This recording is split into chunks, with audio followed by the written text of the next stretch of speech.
ఈ విజయం రావాలంటే మనకు ఉండవలసిన లక్షణాలు ఏంటి? మన ఋషులు నీటి చంద్రికలో చెప్పిన 5 లక్షణాలు విజేతకు ఉండాలనేవి. 1 కాక చేష్ట, 2 బకోధ్యాన, 3 శ్వాన నిద్ర, 4 అల్పాహారి, 5 గృహత్యాగి. ఈ పదాలు పెద్ద పెద్దగా అనిపిస్తాయి గాని చాలా చిన్న చిన్న మాటల్లో పెద్ద విషయాన్ని చెప్తాయి. కాక చేష్ట, కాక అంటే కాకి అని అర్థం. మన చిన్నప్పుడు కథగానే వినుంటాం, కానీ దాహం వేసినప్పుడు ఎక్కడా నీరు దొరకకపోతే కుండలో అడుగంటుకు పోయి నీరుంటే గుళకరాళ్ళు వేసి నీటి స్థాయిని పెంచి దాహం తీర్చుకున్న కాకి మనకి స్ఫూర్తి కావాలి. జీవితం అనే కుండలో అడుగంటిపోయిన అవకాశం అనే జలాశయాన్ని ప్రయత్నాలు అనే గుళకరాళ్ళు వేసి అవకాశాన్ని పైకి తీసి దాహం తీర్చుకున్నట్టు మనం విజయదాహం తీర్చుకోవాలి. ఇది కాకచేష్ట. రెండవది బకోధ్యాన. బకము అంటే కొంగ. కొంగ ఎప్పుడు ఒక చెరువు ఒడ్డున రాయి మీద నిలబడి ఒంటికాల మీద ఇలా నిలబడి కళ్ళు మూసుకుని జపం చేస్తూ ఉంటుంది. చిన్న చేపలు దాని దగ్గరికి వస్తాయి,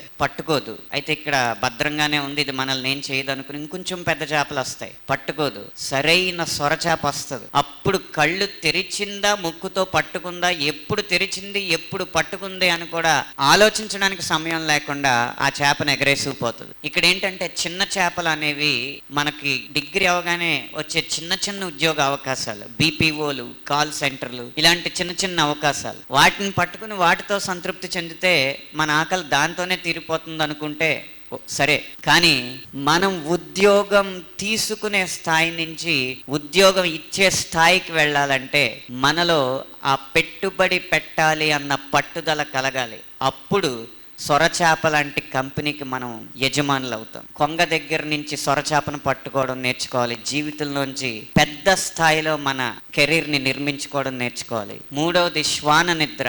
శ్వానము అంటే కుక్క. కుక్క నిద్రపోతుంది. ప్రతి జీవికి విశ్రాంతి అనేది అవసరమే. కానీ కుక్క నిద్రపోయినంతసేపు నిద్రపోతుంది, కానీ తన ఇంటికి సంబంధం లేని చిన్న అలికిడి వినపడినా, అది పిల్లి వచ్చినా లేకపోతే కప ఎగిరినా, ఆఖరికి దొంగే దోచుకోవడానికి వచ్చిన వెంటనే లేచి యజమాని నిద్ర లేపడంతో పాటు ఆ దొంగ అయితే దొంగ, పిల్లి అయితే పిల్లి, దాని మీదకి దూకి యజమానిని కాపాడడానికి ప్రయత్నించి తన బాధ్యతను తను సక్రమంగా నిర్వర్తిస్తుంది. అలాగే మనకి ఈ వయసులో చదువుతో పాటు చెడగొట్టడానికి మేము ఉన్నాంగా.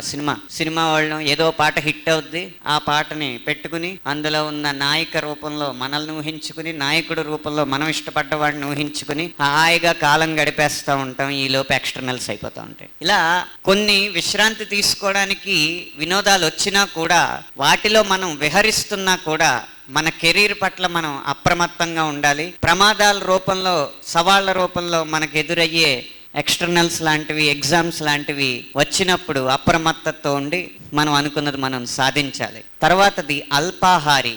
మన మొత్తం శరీరానికి ఒక రోజుకి కావలసిన ఆహారం ఎంతో తెలుసా? మొత్తం శరీరానికి ఒక రోజుకి ఎవరి దోసిలి ఎంత ఉందో అంత ఆహారం రోజు మొత్తానికి శరీరానికి కావాలి. మనం దోశలతో కాదుగా దేశాలతో తింటాం.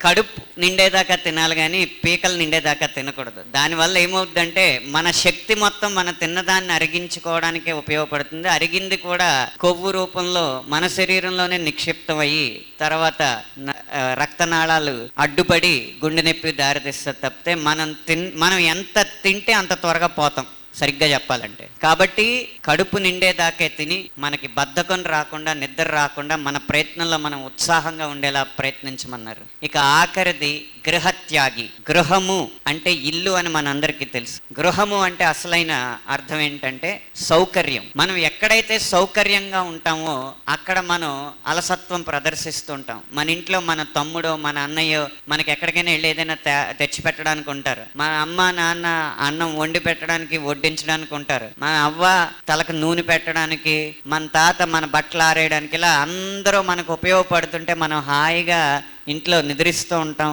అలసత్వాన్ని ప్రదర్శిస్తూ ఉంటాం. ఒక ఆశయాన్ని పెట్టుకున్న వాళ్ళు ఎవరైనా సరే ఇంటికి దూరంగా ఉండి ఆ ఆశయం సాధించిన తర్వాత మాత్రమే మళ్ళీ ఇంటికి తిరిగి రావాలి. విజేతగానే ఇంటి నుంచి కుటుంబ సభ్యులుగా బయటకు అడుగుపెట్టి మళ్ళీ ఇంటికి విజేతగా తిరిగి రావాలి. అందుకనే గృహత్యాగం అనేది అవసరం అని చెప్పారు. ఈ 5 లక్షణాలు ఉంటే గనక మనం నిజమైన విజయం సాధించినట్టు.